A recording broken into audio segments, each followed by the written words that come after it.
Tai sveiki visi, Service 007 Landerenzo dujinės įrangos montavimo dirbtuvėse. Sveikinuosi šį kartą, norėdamas parodyti šį Amerikos gražuolį, pavadinkim taip, tai Dodge Challengeris 2021 metai. Nieko labai įspūdingo gal variklio skyriuje, 3,6, žinomas pentastaras, be abejonės puikiai ir visų 100% važiuojantis dujomis.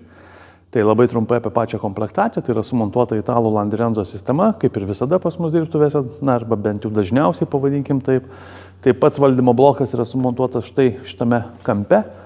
Čia matom iš karto skystos fazės filtrą bei dujų vožtuvą OMB BFC, padidinto vėlgi pralaidumo, 8 magistralę, didžiausio našumo nuo baliono iki vožtuvo ir nuo vožtuvo iki reduktoriaus.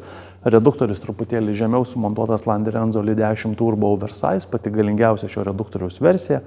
Dujinės fazės filtras lengvai pasiekiamas ranka, slėgio davikliukas ir dujiniai purkštukai Railoy G7 Dakota.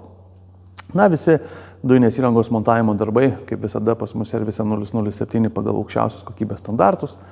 Ką tai reiškia? Tai reiškia, kad dujinės įrangos laidynas yra adaptuojamas konkrečiai šiam variklio skyriui, visus laidus sugrupuojant, įvelkant į apsauginės gofras, tas gofras izoliuojant, o kiekvieną kontaktą lituojant ir apsaugant termokembrikais su klijais.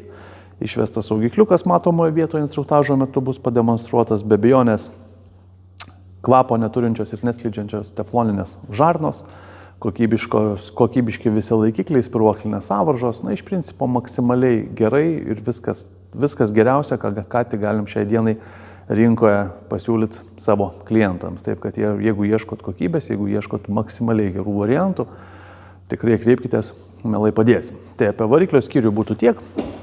Dujų perjungimo mygtukas sumontuojamas ten, kurio pagidauja klientas.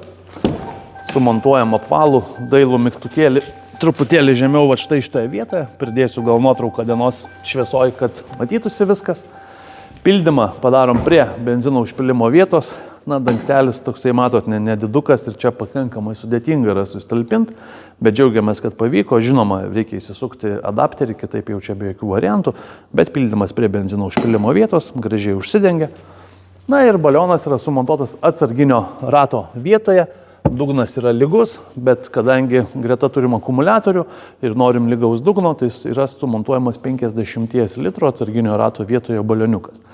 Tai vat pagal faktą degalinė apie 40 litrų bus pripilta į dujų, na, tai nėra galbūt ir labai daug, bet už tai bagažinės visą talpą išsaugom ir taip jau klientas pagidavo, kaip pagidavo, taip ir gavo.